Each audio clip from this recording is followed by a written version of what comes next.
bây giờ nó yêu hồi cho cứ chỉ bằng đồng bóng lên đầu đó, nó bé toàn đồng bóng ở kia ở kia giống xa ha kỹ sinh giải cho nó vì ta cú của nó xuống cháu rồi chỉ cháu cú trong chỉ cú của nó nhẹ tụi bây giờ xa chưa giờ xa chưa cái điều cổ xa cú mới bữa xa ba tôi giờ toàn mấy bạn cái này là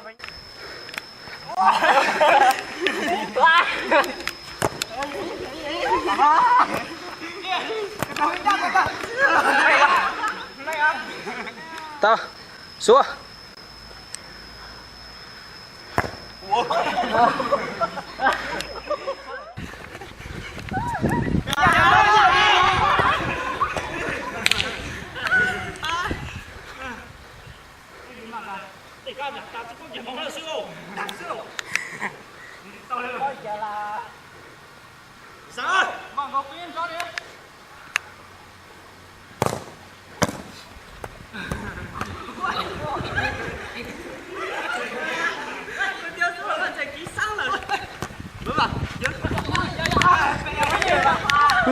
đàn trẻ ho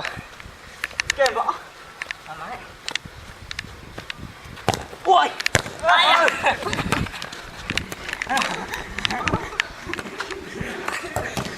vào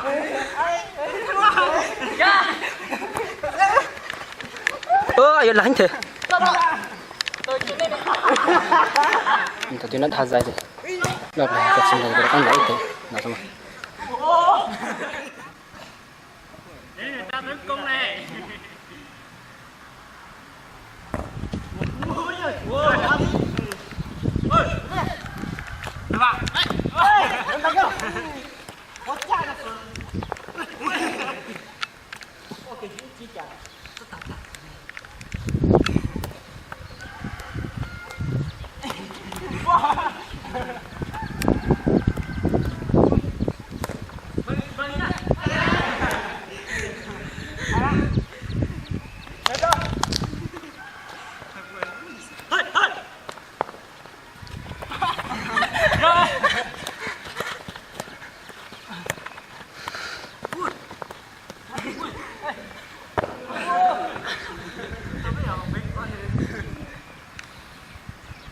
Mày có qua điện thoại biết làm bóng lắm à?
trên quay thì đó mong bông thì đó chỉ mua chỉ lo mong để mua nhẹ kéo chứ cái to nó đã quay mà hết cả kìa có bây giờ có ủa chân tay chín lồng đấy nhớ đấy à to này nó là đi ra đâu nữa mình làm hết chưa cái tháo không còn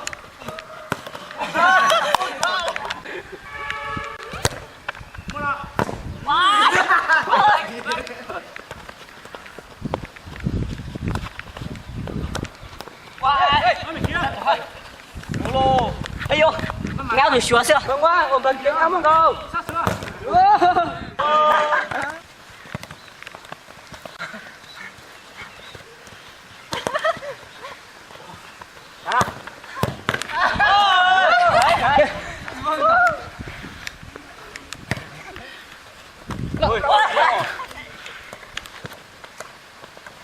Wow, cú rồi đó.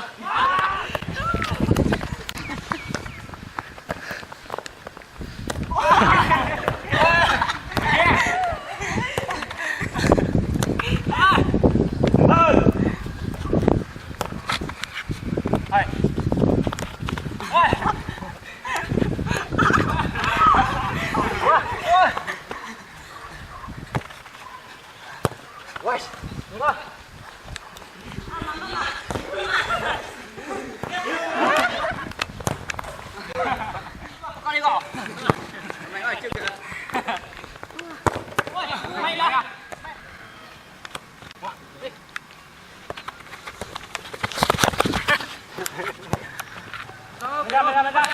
Ra.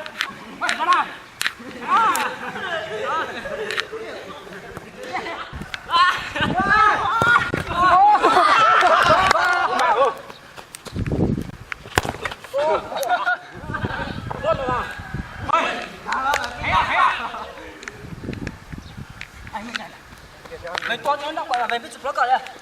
Cái giả.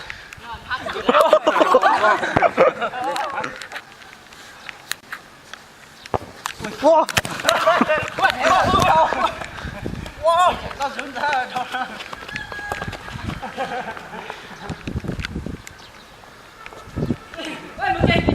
Nhanh.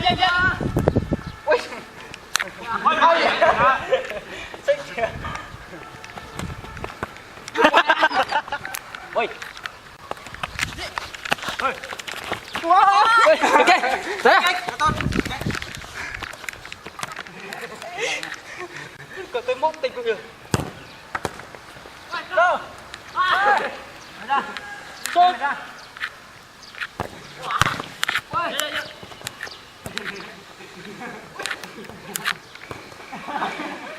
đâu? Cái kia thôi. Cái kia mình từ từ nó.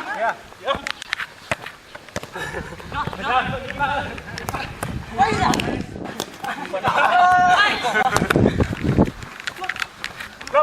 Về.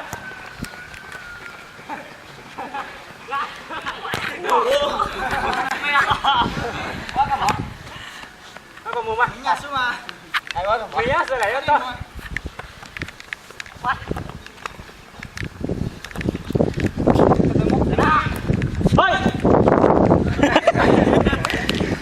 Chú con này khởi con này chú con này khi nó có luôn nha. Lên nữa không? Ok. Đây bút. 야, 이제 저는 선생님들. 어깨는 누워. 오. 얘네 진짜 싸요.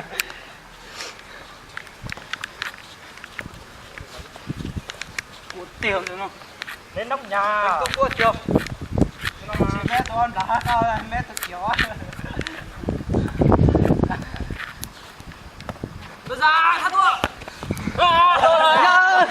Thắng thua nhé. Xếp vào.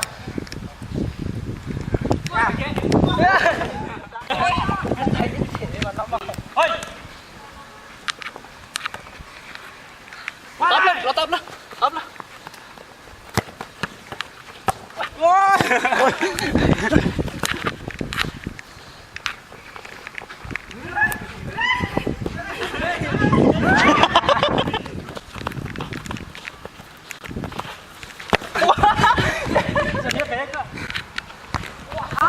Ô.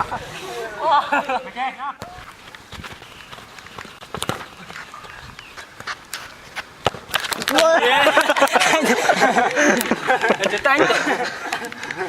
Bây giờ nó cứ tỏ nào nữa.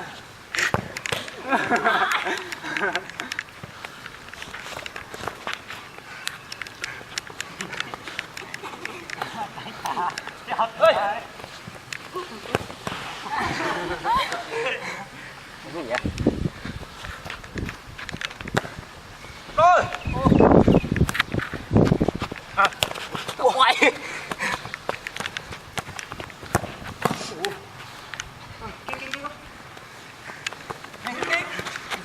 OK，啊，滚着着。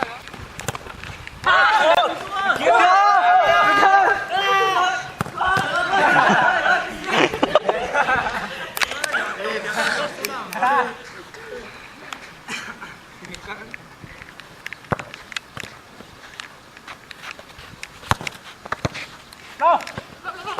Để cho nó cũng sang cái này nào. Săn đồ là phụ, săn đồ là phụ.